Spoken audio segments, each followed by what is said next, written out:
Hello, guys. Good evening. Thank you for welcoming me to your space once again. As you can already see on our screen, we are answering the questions today. Must I become my own boss to be wealthy? There's been a lot said about this. We've had books written, Be Your Own Boss. Today, I'm not going to take side. I'm just going to help to diffuse some myth and help us take a better understanding and informed understanding as far as this topic is concerned. I remain Osai Tresomokaro and I will be anchoring this today. I promise I'm going to be in your space every day of this year. God helping me, we're going to see through to it that we accomplish that task. We believe that there are lots yet to be learned. And when you have a people that are willing to learn, there is always a teacher. There's a Chinese saying that when the student is set, the teacher will arise. So today we are looking at this topic. Must I become my own boss to be wealthy? Must I become my own boss to be wealthy? I particularly don't take that extreme side of people who believe that you can't be whatever you have been called to be except you start your own business. That's why I said I'm not coming here today to take side, but I'm just going to share my thoughts. And I believe my thoughts will be founded on research and experiences that has worked. Because truth is, being wealthy is something that everyone must aspire to be. It's something that everyone must aspire to be. Never try to diminish the power of wealth. Wealth is important in the achievement of our God-given agenda. Wealth is very important in the achievement of our God-given agenda. But must I become my own boss to be wealthy? My response to that is yes. And my yes is not taking the same side with every other person who has emphasized the fact that salary is the bribe people take in order for them not to pursue their dream. I don't believe that. You know, I don't believe that. I just believe what I believe and what has worked for me and what I think should work for a lot of people is what I'm going to share today. But before I hit that, before I jump into what I have today, I just want to remind you of our books. We have 3 books that we have authored that are already helping to change the trajectory for some persons as it relates to their businesses. We're driving back home just now and we went through a shopping mall with a lot of shops that, most times in the city where I live, in City, Edo State, Nigeria, most time when shops are being built, people rush into it, even pay before the shop is fully opened. But the truth is, that is the old way of doing it. People pay for these shops, then they begin to come in with their goods to begin to sell. Sometimes in less than 3 months, 4 months, some of them are already packing up because they followed the routine. That is how some of us have had to venture into businesses, concluding that this business has no option than to be profitable. So I've written a book tagged 4 indisputable steps to choosing a profitable business idea. Because I've seen people run around an idea only after 2 to 3 years. This idea is jettisoned because it did not yield the anticipated result. So I thought to myself, if we are able to make people get a book, go through it, practice the content in that book, and be able to decide whether or not to even go ahead or tweak it and all of that. So we decided to write that book. And we also understand that when you have been able to validate an idea, there's also a step to taking this idea to the market. We wrote another book tagged From Idea to the Marketplace. Then the final one, which is the big deal about a lot of people's idea, how do I raise funding for the idea? So we wrote another book tagged Funding Your Business Idea. So these books are out there. If you follow the link, as you can see on your screen, you'll be able to have access to this book, and that will make its tremendous impact and contribution to your business. As we enter into the year 2021, I also decided I'm going to begin to work with a small group of people who I have called the Trescaro tribe.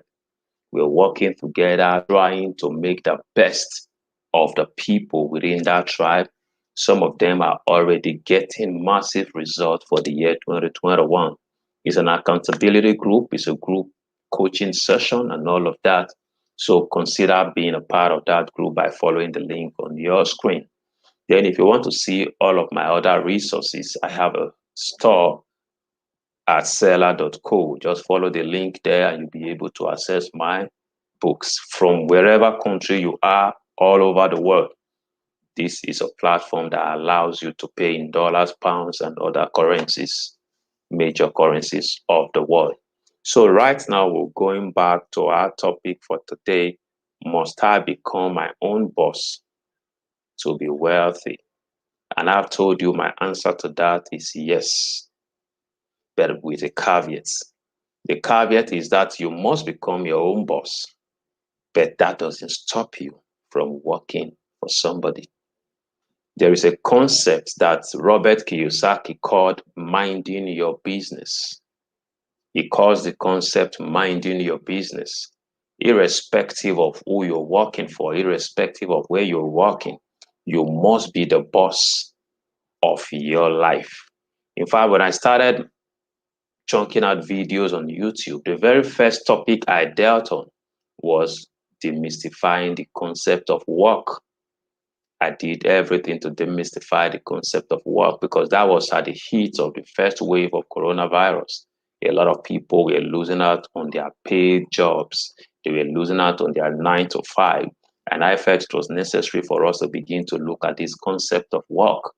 And from our conversation, we discovered that if you have time, talent, and if you have time, energy, and intellect, you have no reason why you cannot be engaged, because you're going to engage your time, you're going to engage your energy, and you're going to engage your intellect to create values that can be exchanged for further value.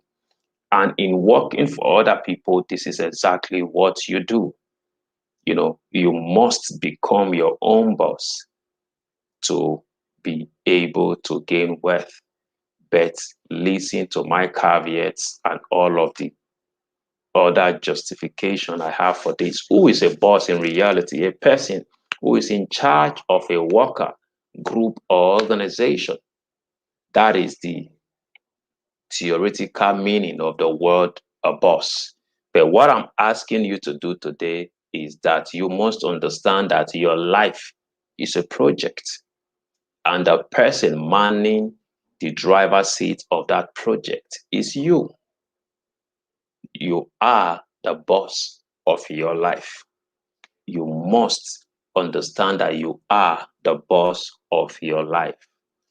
The only thing is, when you bring this in consonant with having to work for somebody, my concern, my message to you is that working for others is actually a school. It only becomes a problem when people start the school and they fail to graduate. It only becomes a problem when people start such school and they fail to graduate. It is the place for every one of us to start. If you listen to the richest man in China, what's his name, Alibaba, he said something. He did. He talked about the fact that if you want to work at so and so age, work for a small company where you can understand all of the nitty gritties of the business. You know, in my conversation when I demystify the concept of work, I talked about the fact that if you have worked anywhere for 6 months to 1 year, and for any reason that job is taken off you, you must be able to continue to engage in the delivery of such service. Why? Because it is expected that you come to your workplace to learn. And when you go anywhere to learn, there is always a time of graduation. That's why, even in that workplace, if you refuse to graduate, after a time, you are told to retire. You are told to retire. Why? Because at that point in time, your contribution is no longer measuring up because it cannot keep measuring up. So it is wise for you to walk into any workplace environment with a concept of a student, understanding that I am coming here to learn because I am the boss of my life. I'm going to take the decision of my life, especially if wealth is something that is important to you. You can become anything working for others. You can. I really believe you can, especially when you come into that workplace with the right perspective. With the right perspective. So for people who have this mindset, I must be my own boss because before I can be wealthy, is not necessarily the truth, the obvious truth. Being your boss doesn't stop you from having to work for others so you can learn the rope.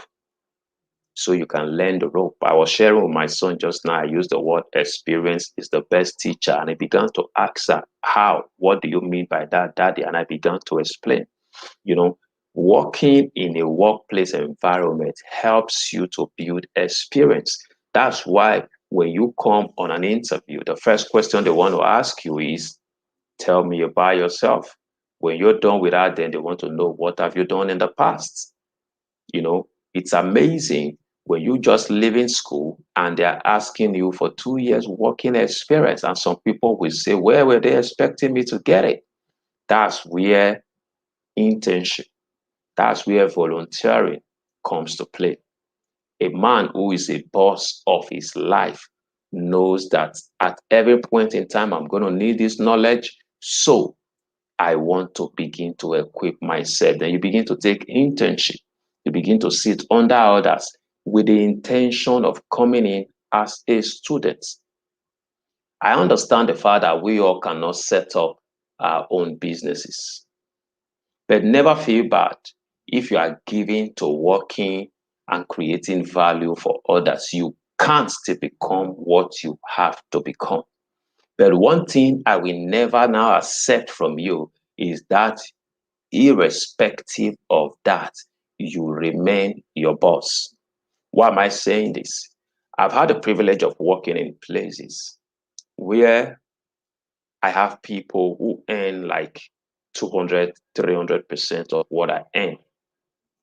But in a short while, because I am always my boss, I've told everybody I always work for myself, irrespective of who is paying my check. Who signs your check is different from who rules your life. You must sit at the rulership seat of your life.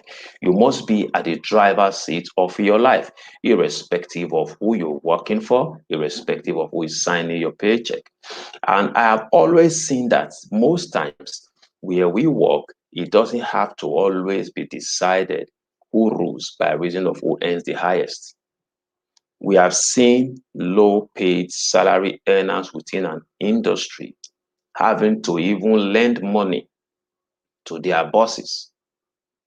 I have young people who are into lending, and they are lending money to some top shot in the society who ordinarily you will not expect to be the one borrowing money because they're driving the best of cars, they're living in the best of houses and all of that.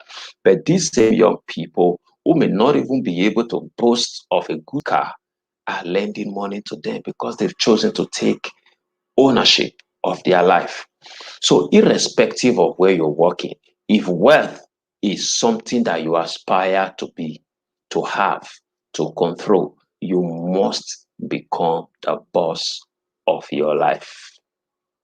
You may not own the business, but you must own your work and determine your pay. I had an engagement with a young man yesterday, and I was considering the possibility of hiring him to join my team and all of that. I said, what will you like me to pay you? He said, per job or per month? I said, depends. Which do you prefer? He said, I'll prefer to be paid per job. I said, what about some months where we don't have such jobs? He said, I will not be paid. I said, why are you taking that decision? He said, I want to have control over my time. I want to be able to deliver on jobs and get paid.